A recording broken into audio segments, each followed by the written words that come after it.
Radio J. Réfoy, Serge et Nicolas Rafale. Radio J. Bonjour à toutes, bonjour à tous, bienvenue pour ce nouveau numéro de Réfoy, le magazine de la santé de Radio J. Bonjour docteur Serge Rafale. Bonjour Nicolas. De nombreuses publications dans la presse professionnelle, de multiples reportages et des articles innombrables dans les médias font tous état d'une dégradation de la santé mentale des enfants et des adolescents depuis la pandémie du Covid. Ce recours préoccupant aux psychotropes interroge sur le mal-être effectif et l'anxiété des plus jeunes. Avec nous pour nous permettre de comprendre cette dernière et de nous soumettre peut-être des pistes de solutions, nous l'espérons, pas nécessairement pharmacologiques d'ailleurs, nous avons le plaisir de recevoir à nouveau le docteur Anne Sénéquier, pédopsychiatre, fondatrice et co-directrice de l'Observatoire de la santé à l'IRIS, Institut des relations internationales et stratégiques, déjà invité à Réfoy à 2 reprises en 2021 et 2023. Bonjour, docteur Anne Sénéquier. Bonjour, merci à vous. Et c'était juste avant, juste pendant et juste après la pandémie. Vous étiez venu nous rendre visite et vous nous proposez un ouvrage joliment illustré par Sophie Boxom. Est-ce que je le prononce bien ? Absolument. Au titre explicite et au contenu riche, pratique et fort utile pour tous les parents, l'anxiété de mon enfant aux éditions Mango. Eh bien, on va partir à sa découverte avec l'entretien du docteur Serge Rafale. Radio J. Réfoy, Serge et Nicolas Rafale. Radio J. Docteur Sénéquier, bonjour. Nous sommes heureux de vous accueillir à nouveau aujourd'hui dans un climat infectieux plus serein. On ne peut pas malheureusement dire autant de l'état du monde et en particulier de certaines régions. C'est la pédopsychiatre que nous recevons prioritairement tout en sachant que nous ne pouvons échapper à la géopolitique qui vous est chère et qui intervient aussi sur la santé mentale de nos enfants. Nous reviendrons d'ailleurs avec Nicolas sur ce que vous écriviez dessus dans votre ouvrage précédent. Allons maintenant sur votre actualité, le petit dernier, l'anxiété de mon enfant. Qu'on a montré à l'antenne chez Mango Éditions. Vous nous proposez un ouvrage très pratique avec 3 grands chapitres. Comprendre l'anxiété, l'environnement personnel et général sur lequel vous prodiguez quelques réflexions et conseils, et la boîte à outils psychique dans laquelle on va piocher celui ou ceux que préfère l'enfant. L'anxiété, un symptôme que nous connaissons tous, que nous avons tous ressenti. Exactement, l'anxiété, ça fait partie effectivement de notre éventail des possibles des émotions. C'est ce qui nous permet de ressentir le monde autour de nous. Alors c'est là où ça se complique parce que finalement, vu que c'est du ressenti, il est différent pour chacun de nous. Et c'est ce qui peut amener parfois à de l'incompréhension de la part des parents ou de l'entourage face à une réaction excessive que l'on va juger comme excessive, mais qui finalement, pour l'enfant, est complètement adaptée par rapport au danger que lui ressent. Donc c'est peut-être la différence entre une peur et une anxiété. Je dirais que pour faire illustrer un petit peu les choses, lorsque on est en train de se balader sur une falaise, lorsqu'on se rapproche un peu trop près du bord, ben là c'est la peur du vide, et c'est à juste titre parce que cette peur elle est là un peu comme nous disant attention, ne va pas plus loin, le risque est réel de tomber. Alors que l'anxiété c'est véritablement le ressenti de la chose, et l'exemple que je donne dans le livre, je l'aime plutôt bien, c'est quand on monte très parisien aussi, excusez-moi, mais quand on monte sur le premier étage de la Tour Eiffel, on a un plancher vitré. L'anxiété c'est ça, c'est savoir pertinemment qu'on peut marcher sur ce plancher vitré parce que l'on ne craint absolument rien, mais ne pas vouloir le faire parce que finalement on a ce ressenti qui commence à monter et qui nous empêche de le faire. Alors l'anxiété, vous expliquez que c'est la porte d'entrée des troubles de santé mentale. Et elle a tendance à perdurer chez l'adulte et donc à s'installer toute la vie. Et vous dites, la question n'est plus de savoir si je peux l'éviter, mais quand je serai touché. Exactement, mais c'est vrai que la santé mentale, et peut-être on en a eu parlé brièvement les fois précédentes, c'est la grande oubliée du XXIe siècle. Et comme on l'a évoqué aussi, on a une temporalité aujourd'hui qui n'est pas avare en temps de crise. Après la Covid, aujourd'hui, les conflits qui nous prennent pas mal d'espace. Finalement, cette anxiété, elle est de plus en plus présente. Elle touche une personne sur 8 à travers le monde. Donc, ça fait quand même 1 milliard de personnes qui ont des troubles de santé mentale aujourd'hui. Et effectivement, il y a d'un côté l'ampleur de la problématique qui ne cesse d'enfler. Et j'oublie aussi le changement climatique et toutes les problématiques environnementales qui vont avec. Et d'à côté, le peu de considération de la santé mentale dans la santé en général. Vous l'aviez dit finalement en aparté juste avant l'émission, ce Covid il est toujours là mais plus personne n'en parle. Une fois que c'est fini, l'urgence est terminée, on ne veut plus en parler. Et vous avez raison, finalement la santé on n'en parle que lorsqu'on est dans le mode urgence, alors que la meilleure façon de le prendre c'est d'être dans la prévention. Et de la même manière, la santé mentale, pour aller mieux, c'est pas une solution. C'est pas juste un comprimé, c'est essayer de modeler notre environnement et un peu disséquer cette accumulation de cadres de contraintes qui nous tombent dessus jour après jour, événement après événement, crise après crise, et qui à un moment donné nous contraint complètement à subir cette anxiété qui peut devenir de l'angoisse. Et qui est différente selon les âges. Vous expliquez, le petit, il a des craintes fréquentes, la peur du noir, du loup, du chien, des monstres, des étrangers. En fait, il ne fait pas la différence entre le fantasme et la réalité. Non, c'est vrai. Après, disons que c'est normal, puisque l'être humain est l'animal le plus immature à la naissance du règne animal, justement. Donc, on va se développer par étapes, au fur et à mesure, jusqu'à l'âge adulte. Et du coup, vous sautez des étapes, là, parce que là, vers 8 ans, vous dites « arrive ».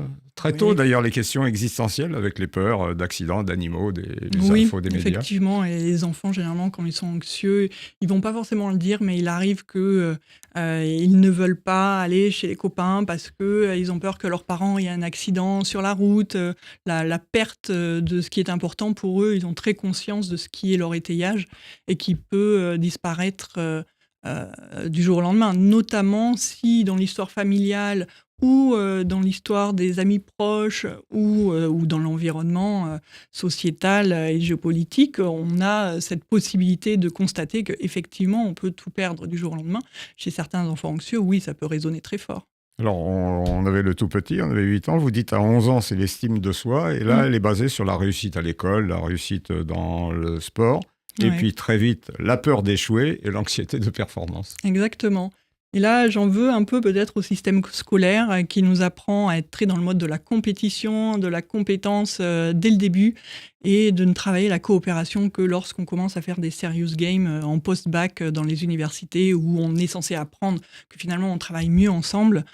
J'ai envie de dire c'est presque un peu trop tard parce que pendant 18 ans, on nous a formatés à être meilleur que l'autre dans la compétition.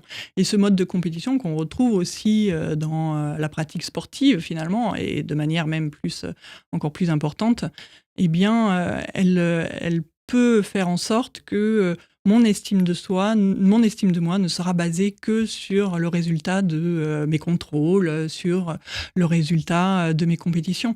Et là où on sort des Jeux Olympiques, j'ai été agréablement surprise par la prise de parole de plusieurs athlètes, que ce soit Teddy Riner, Léon Marchand ou Simone Biles, qui ont évoqué justement toute cette préparation psychique, cette nécessité finalement d'être autre chose que juste un résultat, être autre chose que juste une médaille pour pouvoir continuer à exister dans le sport, mais aussi de manière générale. Alors là, vous parliez de la réussite. L'adolescent, lui, anticipe les situations à risque et son estime, sa confiance se base sur la relation aux autres avec la peur ultime, l'exclusion. L'exclusion, le regard de l'autre, c'est quelque chose de très fort. C'est cette temporalité de l'adolescence, c'est compliqué. Il y a cette transformation physique et psychique du post-enfant, jeune adolescent, mais aussi qui va se confronter au miroir du regard de l'autre. Donc il faut faire partie du groupe, mais pas complètement non plus y ressembler, se mettre pas forcément en contradiction, mais pouvoir s'affirmer aussi à la maison. Donc il y a une multitude de casquettes à porter qui sont compliquées. Et c'est vrai que se retrouver seul au moment où on est en train de construire son identité, le message qui passe, c'est en fait, personne ne veut de toi. Alors que finalement, c'est souvent le contexte qui fait qu'il ne trouve pas sa place dans la situation actuelle. Vous donnez une image importante. Là, on va aller sur l'anxiété. Vous dites, si elle avait une forme, ça serait une vague. Elle arrive, elle monte jusqu'à un pic, elle descend. Il y a toujours un après. Il y a toujours un après. Je pense que c'est important et c'est justement un des outils que je travaille beaucoup avec les patients. C'est le happy ending. C'est se souvenir au début de moments d'angoisse que ça a toujours On va redescendu. le voir, c'est important, ce que Oui. vous dites. Vous dites il ne faut pas lutter contre le stress, mais jouer avec. Oui, littéralement, comme on est quand on joue dans les vagues sur le bord de la mer, si on reste ancré dans ses certitudes, eh bien, on laisse les pieds au fond de la mer, et puis quand la vague arrive, bien sûr, elle nous submerge et elle nous envoie les pieds sous l'eau.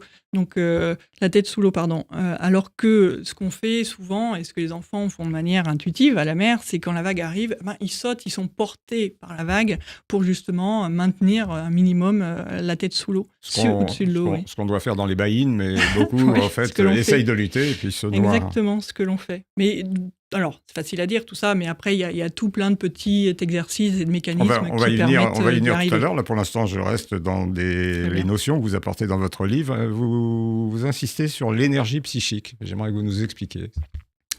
L'énergie psychique, c'est... Prenez l'exemple du seau d'eau.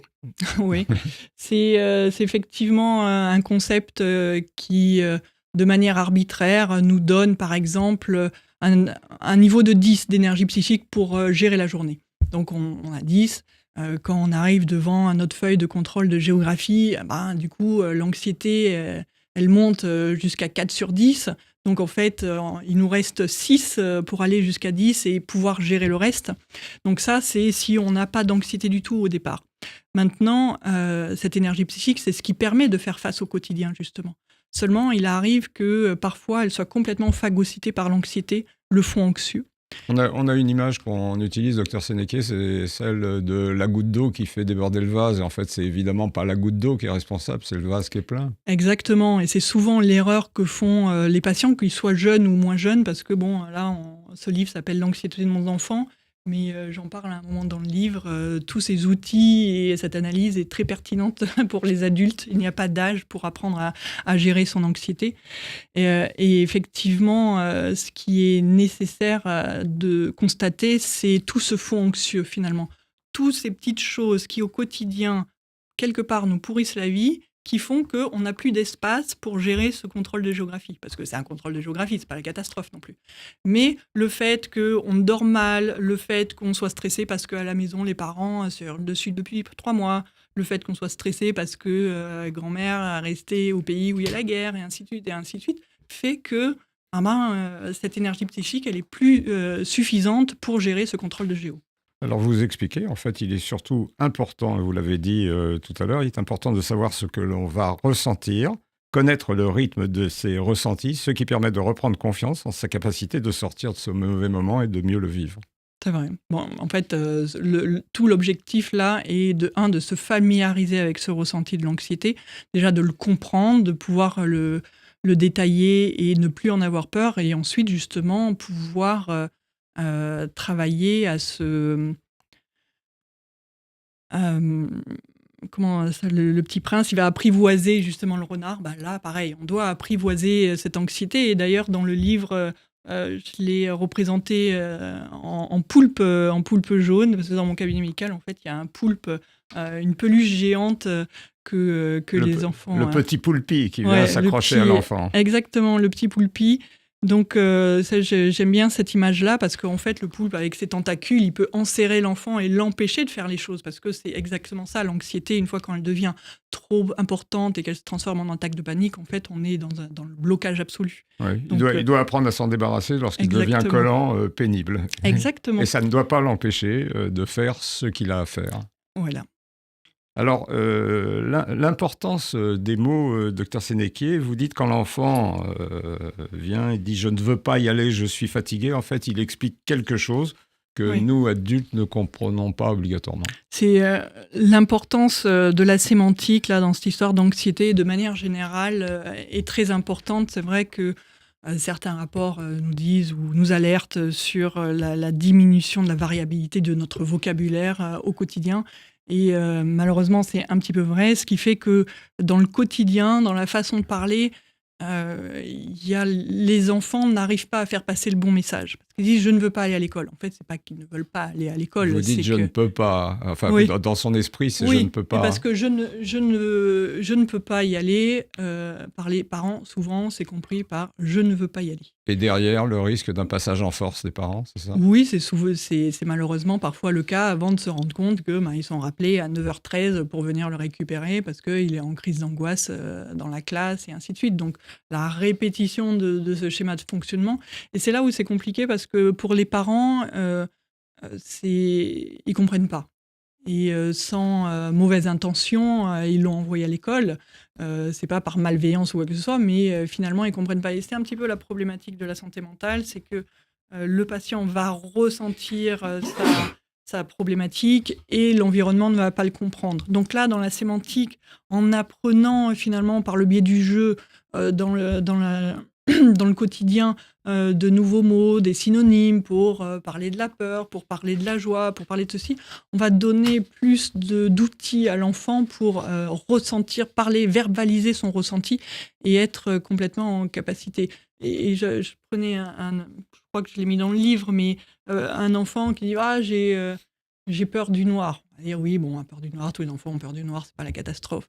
Et s'il vous dit non, mais est-ce que toi tu dormirais au milieu d'une autoroute ? Alors le parent va dire bah non, bien sûr que non, c'est pas possible.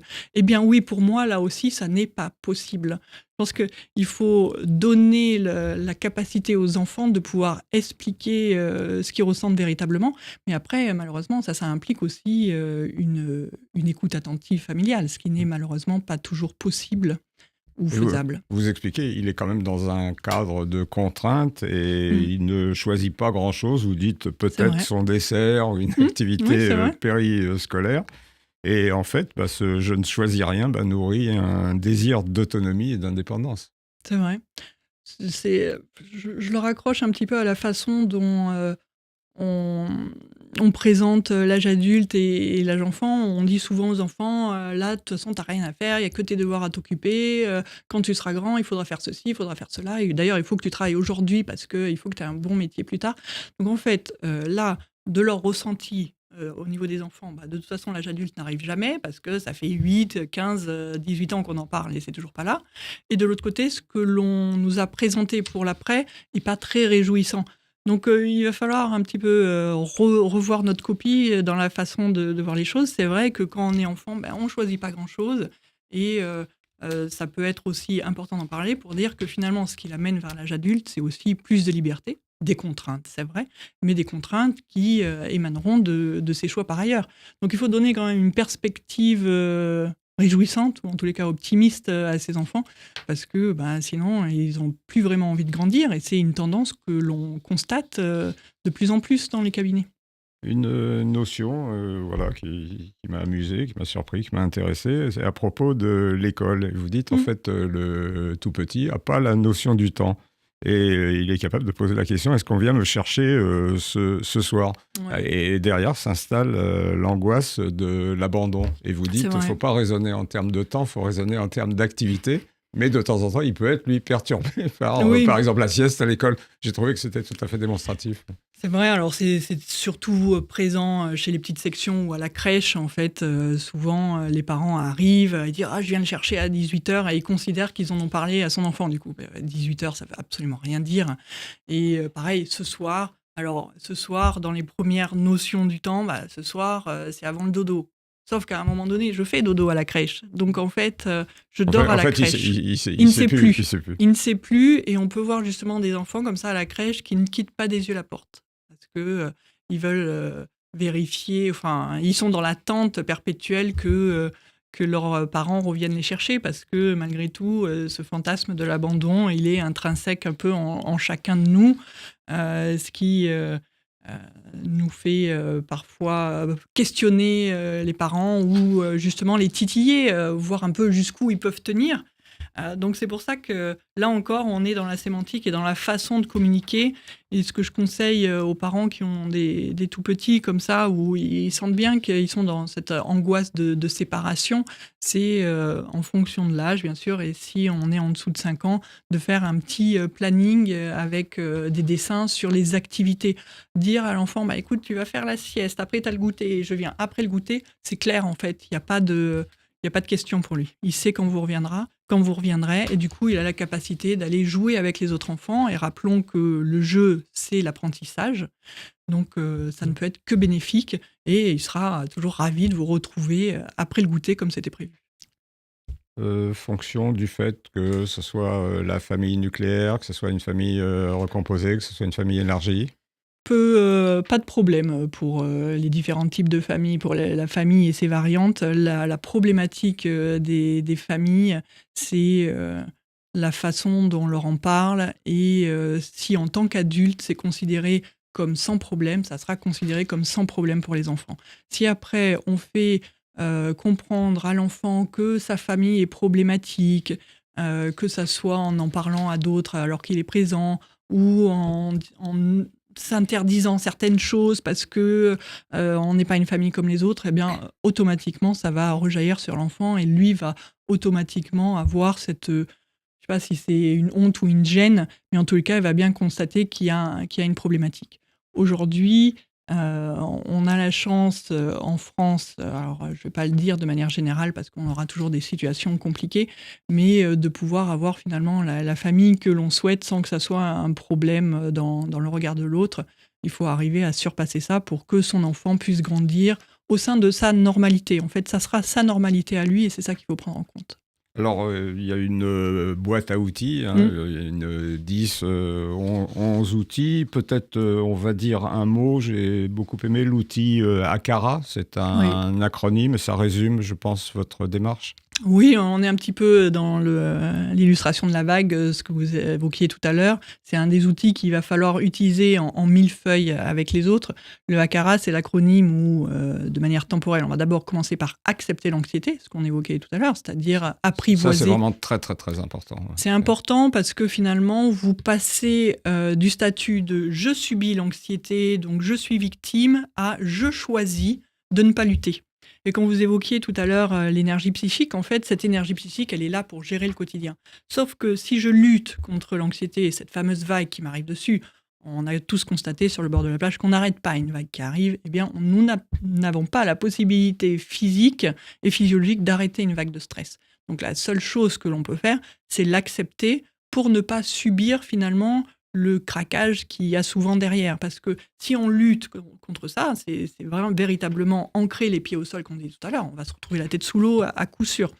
Alors que si on accepte, on dit « je ressens bien que j'ai le cœur qui s'emballe, que j'ai les mains moites, que je respire », c'est OK parce que je sais que par la suite, derrière, ça se calme. Et dans ces cas-là, je peux être en capacité de faire ce que j'avais prévu de faire malgré l'anxiété. Docteur Sénéquier, je vous remercie pour cet entretien qui n'est pas terminé. Non, il continue en deuxième partie. On continue de parler de l'anxiété de mon enfant paru chez Mango. Et on sera également, eh bien, comme à chaque fois, avec le docteur Vladimir Mitz qui nous parlera également de son expérience de chirurgien esthétique et de la demande croissante des adolescents. Voilà, pour venir se faire un petit geste de chirurgie esthétique. On parlera du consensus familial. À tout de suite. Radio J. Réfoy, Serge et Nicolas Rafal. Radio J.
Radio J. Réfoy, Serge et Nicolas Rafale. Radio J.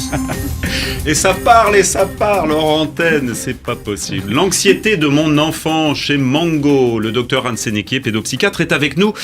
Voilà, pour nous raconter un peu ce livre, pour nous donner des clés de compréhension. Et c'est vraiment une boîte à outils extrêmement bien fait, ce livre. Vous nous avez raconté en première partie la différence entre peur, anxiété, le stress, les phobies. Et vous nous avez dit surtout qu'il fallait impérativement laisser un enfant s'exprimer, il fallait qu'il verbalise à tous les coups. Quand il dit quelque chose, c'est important, il faut l'écouter. Oui, il faut l'écouter, tout simplement parce que vous n'avez pas envie que le message qui passe, c'est quand tu as un problème, viens me voir, je t'écouterai pas. Donc, in fine, va te débrouiller ailleurs, parce que aujourd'hui, c'est peut-être un petit souci, mais il est fort à parier que dans les années à venir, il y aura d'autres problématiques où vous aimeriez bien qu'ils viennent vous voir pour avoir un peu des informations et de l'aide. Donc, c'est important de maintenir le discours, la parole, la verbalisation avec ses enfants, notamment au moment où ils passent de l'enfance à l'adolescence, parce que c'est le moment où, justement, en voulant un peu plus d'autonomie, eh bien, ils se détachent de la sphère parentale pour écouter un peu plus les copains.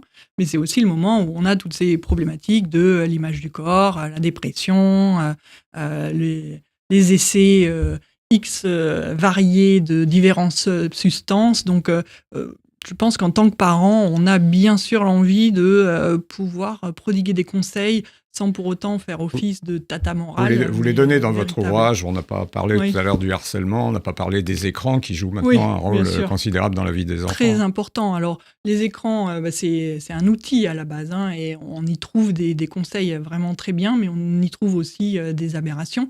Et sur quoi va tomber votre enfant ? En fait, on ne peut pas le savoir. Et bien souvent, c'est un peu du prêt à penser qui risque de l'emmener vers autre chose, voire accentuer un ressenti déjà présent, que ce soit un complexe, probablement le conforter.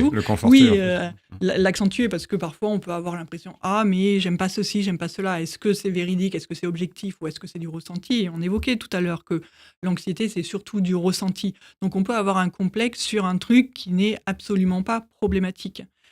D'autre part, chez les enfants, on dit « Ah, mais de toute façon, oui, il va se faire embêter à l'école parce qu'il a les oreilles comme ci, les oreilles comme ça. » Vous avez des enfants qui n'ont absolument rien de problématique au niveau médical et qui sont embêtés, que ce soit parce qu'ils n'ont pas le bon cartable, parce qu'ils ont l'accent comme ceci, parce et pas les chaussures de la marque. Bref, donc en fait, les enfants, ils n'ont pas forcément une bienveillance à l'école. Certains sont assez mauvais et toxiques, il faut le dire. Donc, il faut aussi que votre enfant soit armé pour pouvoir faire face à ça, ou en tous les cas, se sente assez en confiance pour en parler. Vous avez noté en tant que praticienne, au fil de votre expérience, que la société avait régressé, qu'il y avait vraiment une recrudescence des réactions des enfants plus qu'auparavant ou Alors, plus qu'auparavant... c'est difficile à dire. Ce que je constate, c'est qu'en tous les cas, on a une augmentation d'une demande de consultation de plus en plus présente. C'était déjà présent avant le Covid. La Covid a fait exploser les demandes et on est toujours... Pour la santé mentale, on est toujours dans la vague de la Covid-19, en fait, de l'impact sur la santé mentale. Et effectivement, il y a cette difficulté. Les phobies scolaires ne cessent d'augmenter. On a ce repli sur le noyau familial pendant les confinements, plus ce repli sur les écrans du fait du télétravail, du fait des cours qui ont été faits à distance, qui, quelque part, au moment du déconfinement, ne se sont pas complètement défaits. Donc, il y a encore une difficulté à retourner à l'école, même pour certains enfants. Exactement. Et en fait, la problématique, c'est que ça va nous suivre, je pense, pendant encore 10-15 ans, pour la simple et bonne raison que là, si vous avez été au CP pendant le confinement et qu'aujourd'hui, vous êtes en CE2, CM1, on peut se dire c'est terminé. Sauf que pour l'instant, la scolarité se passe bien. Si dans 2 ans, il se fait un peu harceler, inconsciemment, il va se souvenir de ce moment où il y avait école tout en étant à la maison, où on avait les cours par visio et où il n'y avait pas de harcèlement. On ne se prenait pas le harcèlement, où on ne se prenait pas les 40 minutes de bus, où on ne se prenait pas ce stress pour faire un exposé devant la classe. Donc tous ces petits sujets-là peuvent aller rechercher dans le le vécu et le ressenti du vécu un truc qui était possible et qu'on va ramener maintenant. Alors, c'est généralement pas conscientisé ou verbalisé, mais ça va développer petit à petit si on laisse faire et si on désenclenche pas le problème à une véritable phobie scolaire avec un enfant qui a un no-go absolu pour l'école. Il y a des mots qui comptent triple, qu'on doit entendre, qui sont vraiment des mots auxquels il faut faire attention quand ils sont verbalisés, formulés par l'enfant. Il y a les mots... C'est surtout la répétition, le changement de comportement, ce à quoi il faut être attentif, que ce soit vis-à-vis de l'alimentation, vis-à-vis de la propreté, vis-à-vis de son hygiène, vis-à-vis aussi de la perte des objets aussi parfois. Mais après, on a des mots...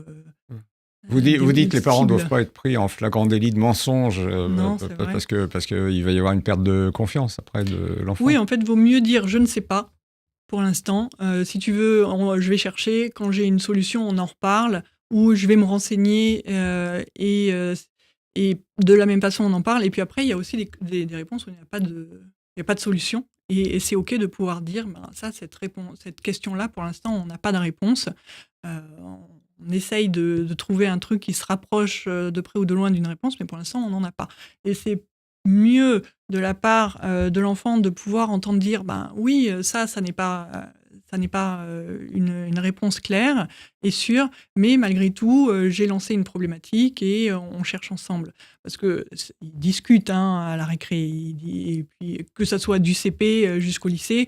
Donc, si à la maison, on dit il s'est passé ça, par exemple, quand la Russie a envahi l'Ukraine, en CP, ils discutaient de quand Poutine allait envoyer des bombes nucléaires sur Paris, à l'école en CE1. Donc il faut retourner à la maison en disant « Oui, Poutine va envoyer les bombes nucléaires sur Paris ». Calmer. Donc on reprend un petit peu les choses, on adapte bien sûr le discours en fonction de l'âge et de la compréhension de l'enfant. Et puis on dit tu sais, c'est un truc qui est en train de se passer, donc si je te dis aujourd'hui quelque chose, peut-être ça changera demain, mais si jamais il y a quelque chose à savoir, je t'en parlerai, ou tu peux me poser une question si tu veux là, et puis surtout si tu as d'autres questions, tu peux venir me revoir demain. Par contre, pour revenir sur ces mots trigger, là, qu'il faut véritablement faire attention, c'est bien sûr, je veux mourir, j'en ai marre, toujours répéter, si on voit des scarifications, tout ça, effectivement, c'est des... Là, on est déjà dans la pathologie, là, déjà. Oui. Que doit faire le parent ? Le minimum, c'est prendre rendez-vous. Généralement, c'est les urgences. Alors, on n'envoie pas aux urgences un enfant qui dit « je veux mourir ». On essaye déjà d'avoir un rendez-vous. Généralement, quand on en est là, c'est qu'on a raté quand même quelques signes préalables. Donc, on essaye de remonter un petit peu l'histoire. On essaye de réouvrir la discussion avec son enfant et d'évaluer un petit peu la gravité. Si on n'a pas la capacité d'évaluer cette gravité, eh bien, on va aller chercher son personnel de santé le plus proche de la famille, que ce soit le médecin traitant, le pédiatre ou le psychiatre si l'enfant est déjà suivi. Alors, il s'agit de toujours bien s'informer. Vous nous avez dit en première partie la différence entre la peur, l'angoisse, l'anxiété, le stress. Il existe également les TOC, les phobies. Il y a 4 types de phobies. Elles ne sont pas toutes pareilles. Elles touchent, je crois, 20% de la population. Oui, il y a des phobies simples, il y a des phobies un petit peu plus complexes. Cette phobie, en fait, c'est une anxiété qu'on a laissée grandir et qui devient bloquante. La phobie, c'est le caractère bloquant de l'anxiété. On peut avoir... la peur... de prendre le métro. On peut avoir la peur de prendre le métro. Effectivement, on y va, on n'est pas très à l'aise, mais on le prend quand même. La phobie, elle est au moment où vous ne pouvez même pas envisager de prendre le métro, où vous ne pouvez pas rentrer dans le métro. Alors, ça ne veut pas dire que c'est la fin des haricots et que vous devez acheter un vélo ou des chaussures, mais pour autant, il y a des moyens qui sont non médicamenteux de travailler là-dessus, et c'est justement... Ça s'appelle les thérapies cognitivo-comportementales et c'est à petit peu près ce qu'on évoque dans ce livre, c'est-à-dire tous des petits outils psychiques pour apprivoiser cette anxiété. Apprivoiser l'anxiété, ça veut dire quoi ? Ça veut dire apprivoiser le ressenti physique que l'on a. Et même si on est tous différents, vous remarquerez, j'aimerais bien que vous fassiez l'exercice, tout autant que nous sommes, d'identifier la partition de notre anxiété. C'est-à-dire quel symptôme arrive en premier, combien de temps il dure, quel est le second qui arrive à quel moment. Et en fait, quand vous aurez identifié cette partition, vous vous rendrez compte que c'est littéralement toujours la même. Pour chacun, c'est toujours la même. Pour chacun, c'est toujours la même. Et pourquoi c'est rassurant et pourquoi c'est intéressant? Mais parce que finalement, comme on disait tout à l'heure, on a ce profil de vague. Il y a un début de la symphonie, il y a l'acmé, et après, il y a une fin de partition. Et cette fin de partition, elle est importante de la ramener au début, en fait. Se souvenir que, tiens, oui, je ressens le cœur qui s'emballe, mais je sais qu'ensuite, il va y avoir la respiration qui s'accélère, je vais avoir la mâchoire qui claque, mais je sais qu'aussi après, rapidement, je vais avoir les mains moites, et je sais que quand j'ai les mains moites, après 5 minutes après, c'est terminé. Donc c'est rassurant, dès le départ, de pouvoir se dire, bon, je vais passer un moment pas sympa, c'est vrai, mais au moins je sais qu'il y a une fin. Alors que le principe de la crise d'angoisse, justement, c'est d'être dans le catastrophisme, je vais mourir, c'est la cata et compagnie. Donc là, on ramène le happy ending dès le début. Donc il y a un travail d'acceptation, c'est ce que Exactement. vous disiez précédemment, mais il y a surtout, on entend un travail de repérage. Il faut repérer. Oui, faut repérer, il faut quantifier son anxiété, il faut... justement prendre confiance en soi. Et en fait, c'est pas un exercice d'une fois et c'est terminé, c'est la répétition finalement et la systématisation de la chose, c'est-à-dire qu'à chaque fois que je ressens de l'anxiété, je ressors tous mes petits outils. C'est vrai que c'est contraignant au départ, mais c'est la seule solution pour que, in fine, on est en train de reprogrammer les schémas cognitifs qui amènent à une situation et à un comportement qui ne va pas. Donc en fait, on essaye de le rediriger vers autre chose. De l'intérêt de se connaître, le fameux, l'antienne socratique, connais-toi toi-même. Un individu qui se connaît peut-être bien lui-même, c'est le docteur Vladimir Mitz. En tout cas, nous le connaissons de mieux en mieux. Petit jingle. Radio J. Réfoy, Serge et Nicolas Rafal. Radio J. Enfin, on vous connaît de mieux en mieux, je sais pas si on vous connaît de mieux en mieux, finalement. Vladimir, qu'est-ce que vous en pensez? J'espère que ma présence ne vous angoisse pas. En tout cas, vous savez comment maintenant... Aucune main moite. Main moite à l'horizon. Non, on est bien, vous nous parlez cette semaine de l'anxiété de l'enfant. Il y a de plus en plus, je disais tout à l'heure, de plus en plus d'adolescents, d'adolescents qui viennent consulter un chirurgien esthétique, en tout cas qui prennent rendez-vous. Et là, il faut faire face à ce qu'on appelle, et c'est ce dont quoi vous nous parlez, le consensus familial. Il faut l'autorisation des parents. Alors, dans droite ligne de ce que vous nous expliquez, c'est vrai que il y a beaucoup d'adolescents qui viennent consulter seuls et beaucoup de parents qui viennent aussi consulter avec leurs enfants parce que les enfants les tannent pour un certain nombre de problèmes. Il y a des problèmes qui sont bien connus, comme les oreilles décollées ou les seins chez un garçon, ce qu'on appelle une gynécomastie. Tout ça sont des problèmes qui sont, je dirais, presque quotidiens et très, très fréquents en France. De plus en plus, Vladimir, avec au fil de votre pratique, cette anxiété cosmétique. Oui, elle frappe maintenant de nouveaux territoires à cause des réseaux sociaux, à cause des colibets qu'il y a dans les classes. Cela concerne l'apparence du visage, notamment le nez. Certaines dysmorphies aussi, certaines différences par rapport aux normes chez des enfants qui sont étrangers et qui ne sont pas construits comme le petit Européen. Il y a des visages qui sont, par exemple, avec des grands nez et peu de menton, ou des mâchoires qui sont très carrées chez certains garçons, ou même chez certaines filles.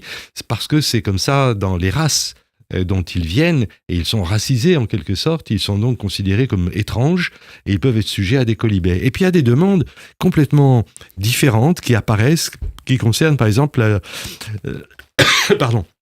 l'apparence gynécologique, les petites lèvres chez les filles, leur pubis, chez les garçons, le problème de leur zizi. Et tout ça, ça entraîne chez les enfants des questionnements et parfois même des consultations. Quand ils arrivent à 15-16 ans, ils viennent consulter seuls d'abord en demandant déjà une opération, pensant qu'ils ont droit d'être opérés comme les adultes d'une chirurgie esthétique. Est-ce qu'ils ont le droit? Absolument pas. Ouais. Absolument pas. Là, la législation est très, très dure. Qu'est-ce que vous faites alors, vous? Alors, d'abord, on leur dit qu'il faut venir avec un de leur père ou leur mère. Et puis aussi, on les écoute. C'est ce que vous avez dit. Il y a une écoute qui est très importante parce qu'il faut déterminer quelle est la part psychotique ou quel est le problème psychologique qui peut être grave de dysmorphophobie, de haine de soi-même chez eux. Et là, il faut que nous nous entourions de garanties professionnelles. Ces garanties professionnelles passent par une consultation psychologique ou psychiatrique. Et j'avais pour cela, moi par exemple, un correspondant qui était formidable, qui était le professeur Tchermak, Marcel Tchermak, qui était un neuropsychiatre et un psychanalyste lacanien qui travaillait à Sainte-Anne, et avec lui, on a beaucoup travaillé dans 2 domaines particuliers, qui étaient l'anorexie mentale chez les jeunes filles, qui pose un énorme problème, avec son contraire aussi l'obésité, et puis aussi les problèmes de dysphorie de genre, c'est-à-dire les garçons qui se pensent être filles et les filles qui pensent être garçons. Et donc, le recours à un professionnel est fondamental pour déterminer quelle est l'importance de tout ce qui est caché en profondeur, parce que la psychologie de l'enfant, c'est comme un iceberg. Il y a ce que les parents, ce que nous tous, on peut percevoir à l'extérieur, mais en profondeur, il y a une dimension immense pour laquelle il faut être armé pour y pénétrer, pour essayer de l'interpréter. Je pense que c'est fondamental pour nous d'être en rapport, quand on voit un adolescent, avec cet entourage psy, parce qu'on ne lui demande pas la permission d'opérer. Au début, moi, j'avais fait la bêtise, j'adressais ces patients à Tchermak en disant « Est-ce que tu penses que je peux l'opérer ?» Et il ne me répondait jamais si je pouvais l'opérer. Ce n'était pas son problème. Mais il m'expliquait qu'est-ce qui était en jeu, et c'était à moi de comprendre que vraiment, il ne fallait pas les opérer. Et dans ses réponses, il y avait cette analyse qui était en profondeur de la psychologie de l'enfant, qui soudain me faisait prendre conscience que j'avais un être déjà très complexe face à moi, que je n'étais pas capable, en tant que chirurgien, praticien du bistouri, moi, je ne savais pas l'interpréter. À quel moment de l'interrogatoire vous vous rendez compte ou vous faites appel à justement un entretien psychiatrique? Vous envoyez un jeune adolescent ou un jeune adulte consulter? Il y a 2 grands facteurs. Il y a d'abord la surintensité de la demande. C'est une demande qui apparaît comme vitale. Mon nez, ça va pas. Mon père est comme ça. Je vois comment c'est. Je ne le supporte pas. Ce rapport dans la famille entre les parents et les enfants qui produisent chez l'enfant une haine de sa propre image, c'est quelque chose qui est très, très étrange pour nous, mais il faut tout de suite comprendre que c'est pas normal que ce soit aussi intense. Et le deuxième problème, c'est l'intensité de la souffrance. C'est-à-dire que parfois, quand un enfant vient pour une anomalie ou un adolescent, il consulte, une jeune fille me dit « Moi, j'ai un pubis qui est prominent, ça me gêne. » Bon, on peut l'entendre comme ça au premier abord, mais si on lui pose des questions et on voit que cela pénètre beaucoup plus profondément à l'intérieur de son esprit, qu'elle a une image d'une sexualité impossible plus tard, que cela va ruiner toute sa vie, on se dit c'est pas possible que ça soit à ce niveau-là d'intensité, et à ce moment-là, le recours au psy est nécessaire. Alors, vous avez parlé d'un élément qui est très important, qui est le consensus familial. C'est 1 ou 2 parents?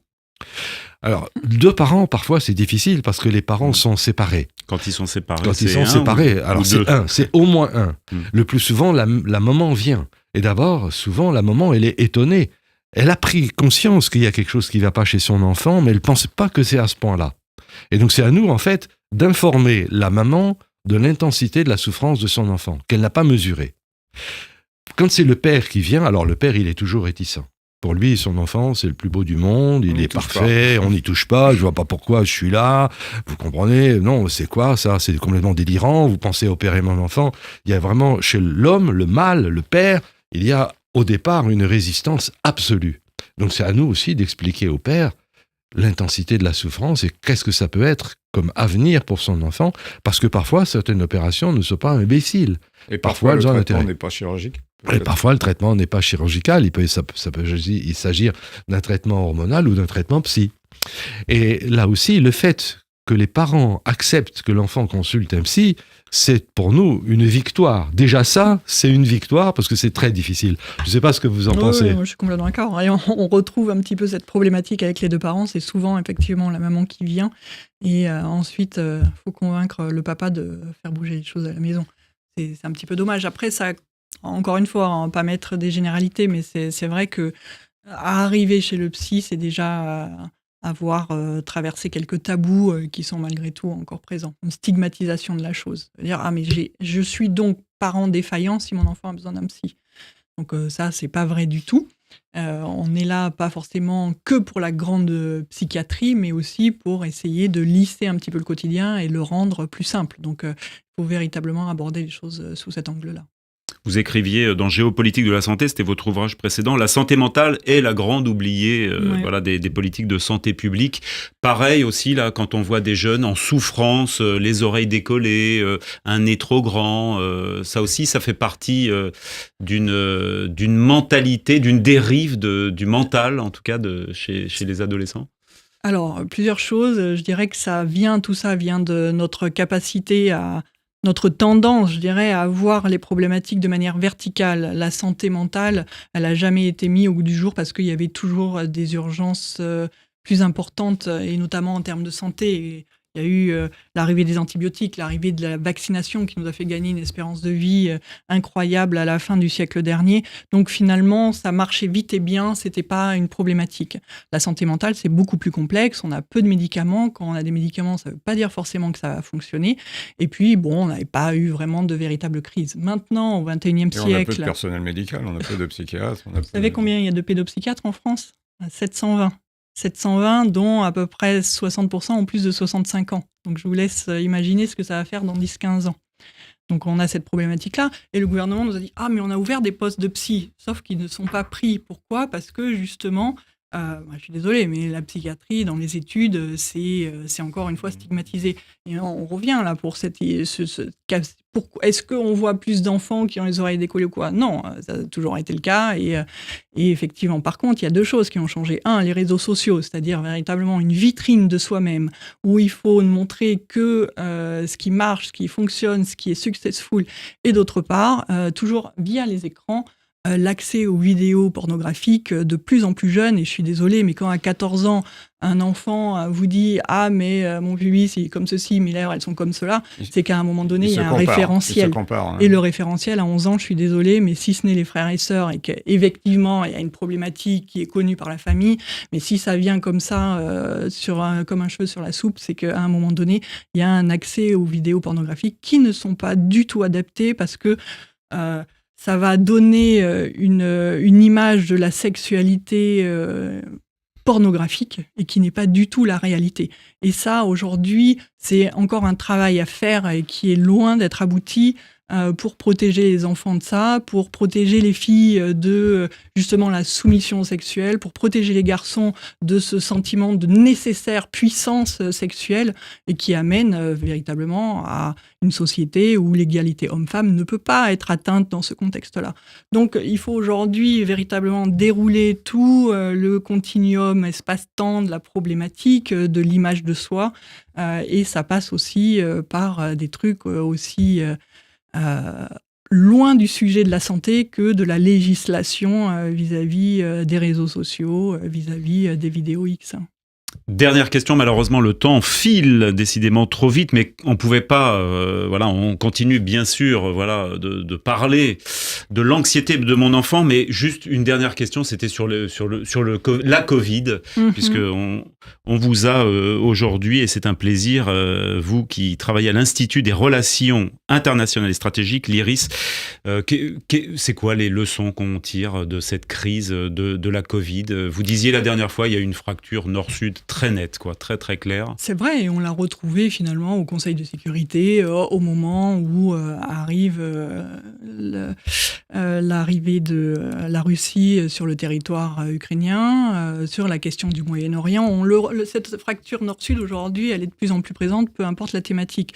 Donc ça n'a pas été forcément l'événement gâchette, mais ça a rajouté justement une pièce dans la machine. Aujourd'hui, dans ce Covid, qu'est-ce que ça nous a appris ? Ça nous a appris... que les pays riches étaient très très égoïstes par rapport à la vaccination. Effectivement, qu'on a besoin de coopération. On n'améliore pas cette coopération ? Eh bien, figurez-vous que depuis 2 ans, l'OMS et tous les pays du monde, les 194 États membres de l'OMS travaillent à un traité de prévention et réponse aux pandémies, c'est-à-dire ne pas reproduire ce qui s'est passé. Et on peut se dire, mais c'est bon, on a eu celle du XXIe siècle, on a le temps. En fait, j'ai envie de dire, on a eu la Mpox l'année dernière, on est en pleine épidémie de la Mpox, et il y en aura d'autres de plus en plus fréquemment. Donc, et ces négociations, elles ont déjà fait 11 rounds de négociations, elles ne sont toujours pas arrivées à terme, parce que d'un côté, les pays riches ne veulent pas payer pour les pays pauvres en ont marre de partager leurs données, et qu'ensuite les laboratoires reviennent avec les médicaments à un prix exorbitant et pas du tout compatible avec leurs finances, et ainsi de suite, et ainsi de suite. Mais il y a un maître mot qui ressort quand même, c'est équité. Et puis cette peur complètement irrationnelle de l'OMS qui va venir dire à tel pays ou tel pays, tu dois faire des vaccinations, tu dois faire ceci. Donc la peur que la souveraineté nationale soit perdue au profit de l'OMS est véritablement quelque chose de très difficile aussi à apprendre, alors que finalement ce traité, il est négocié au sein de l'OMS, mais Ce sont les 194 États qui les négocient, donc c'est les États qui les négocient pour les États, et en coordination avec les lois nationales. Donc il n'est pas question du tout de faire fi de cette souveraineté nationale, mais voilà, donc la coopération, coordination seraient les maîtres mots que l'on devrait pouvoir aujourd'hui se souvenir. Pas encore le cas, mais... Eh bien, ça ne vous empêche pas, à vous, voilà, qui avez écouté cette émission, de vous coordonner avec votre enfant pour réduire au maximum ses peurs, ses anxiétés, ses angoisses, ses phobies, et puis aussi travailler à soi-même, c'est important. Il y a des parents qui sont peut-être aussi un peu anxieux, peut-être que les enfants... Il est fort probable que si votre enfant soit anxieux, vous ayez un petit fond d'anxiété aussi, donc tous les conseils qui sont là-dedans sont aussi parfaitement utiles pour les parents. Eh ben, on va se ruer sur cet ouvrage du docteur Anne Sénéquier, pédopsychiatre, paru chez Mango, L'anxiété de mon enfant. Merci docteur Sénéquier d'être venu passer nous voir dans Réfoy. Merci Serge Rafal, à la semaine prochaine. Serge Surpin à la réalisation, le docteur Vladimir Mitz, magnifique as usual. Merci. À la semaine prochaine. Radio J. Réfoy, Serge et Nicolas Rafal. Radio J.